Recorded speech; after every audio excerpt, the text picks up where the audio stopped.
Bendiciones, mis hermanos. Le damos gracias al Señor una vez más por permitirnos traer el mensaje el día de hoy. Y como título, ¿hasta dónde caminarías con Dios?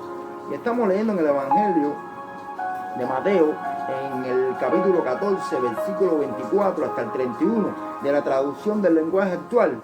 El texto dice así: mientras tanto, la barca ya se había alejado bastante de la orilla, navegaba contra el viento y las olas la golpeaban con mucha fuerza. Todavía estaba oscuro cuando Jesús se acercó a la barca. Iba caminando sobre el agua. Los discípulos lo vieron, pero no lo conocieron.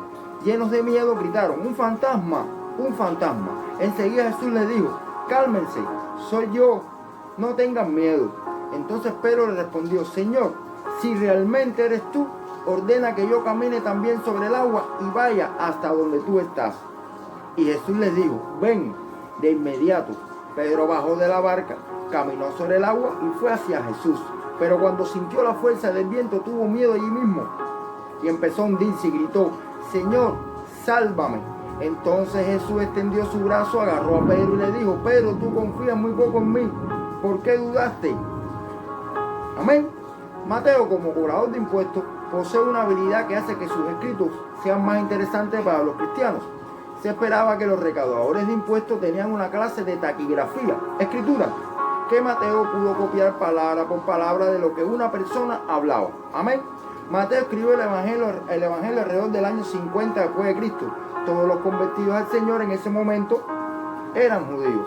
Primero vamos a hablar de cómo Jesús hace el milagro de caminar en el agua. Recordemos que los milagros que hizo a sus discípulos era para que entendieran y comprendieran que era Él el Hijo de Dios. Amén. Lo vemos en el versículo 33. Todos los que estaban en la barca se arrodillaron ante Jesús. ¿Quiénes estaban en la barca? Los discípulos, después de que el Señor les ordenó que subieran a la barca y fueran a la otra orilla. Los discípulos lo vieron sobre el agua y no lo reconocieron. Quedaron aterrados, se asustaron, pensaron que era un fantasma, gritaron de miedo. Eran los que estuvieron con él unas horas antes en la alimentación de los 5,000 y no lo reconocieron. Pensaron que era un fantasma. Y pregunto, ¿hasta dónde caminarías con el Señor? ¿En qué nivel estás de compromiso con Él? ¿Cómo le pidieras en oración para que te use? ¿Cómo en tu interior, en tu fe, te defines con Él? Amén. El Señor los vio como se asustaron. Les dijo enseguida: cálmense, soy yo, no tengan miedo. Qué bueno cuando sentimos que Dios nos calma, cuando sentimos su presencia, cuando nos sentimos seguros en nuestra vida cotidiana porque está con nosotros. Cuando todo está saliendo bien, exclamamos: ¡wow! El Señor nos bendice. Pero cuando todo es al revés, nos sobreviene la duda y nos empezamos a preguntar: ¿qué pasa? Todavía en el versículo 28 Pedro dudaba, le dice: Señor, si realmente eres tú. Jesús lo está calmando con su voz, le dice: soy yo. Y siguen dudando. Todavía en sus palabras se nota que no cree que sea el Señor. Ordena que yo camine. Cristo te llama y te dice el propósito que tiene para tu vida, el plan que Él concibió para ti, porque te hizo libre por su expiación de los pecados en una cruz, un castigo barbárico.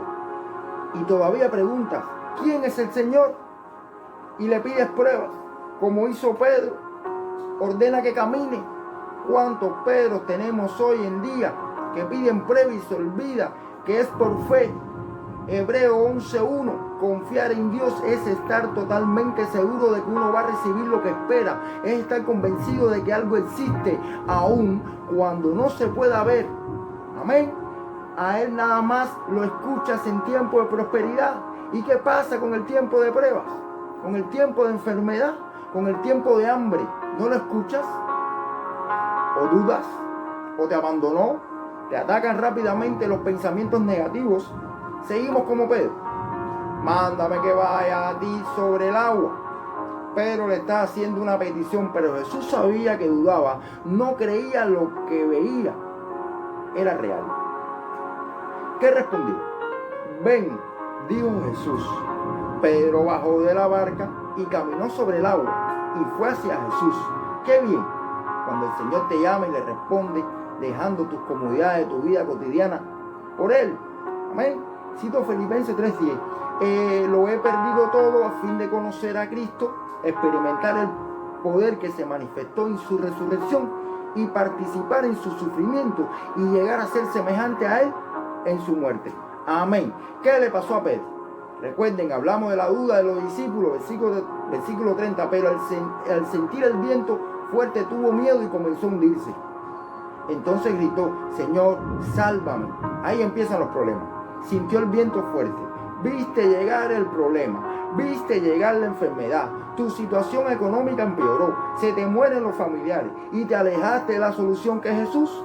Pero cuando ya no puedes más, el agua al cuello, como se dice, entonces gritas fuertes, clamas, oras, pidiéndole que te salva, que no puedes más. Pero el Señor enseguida te da la mano y te sujeta como buen padre que es. Pero siempre Él te va a corregir, te va a decir: hombre de poca fe, ¿por qué dudaste? Hago el llamado a todos los hermanos en Cristo que no dudemos, no hagamos como Pedro dudó y se hundió, no seamos orgullosos, dejemos que sea el Señor quien interceda por nosotros. Él tiene el poder de calmar la tempestad, Él tiene el poder de calmar tus dudas, porque Él ya tiene todas las respuestas. Amén. Que la mano del Señor nos falte en nuestras vidas para que nos pueda levantar como a Pedro. Que la voluntad del Señor abunde en sus vidas. Cristo es el camino y van a ver.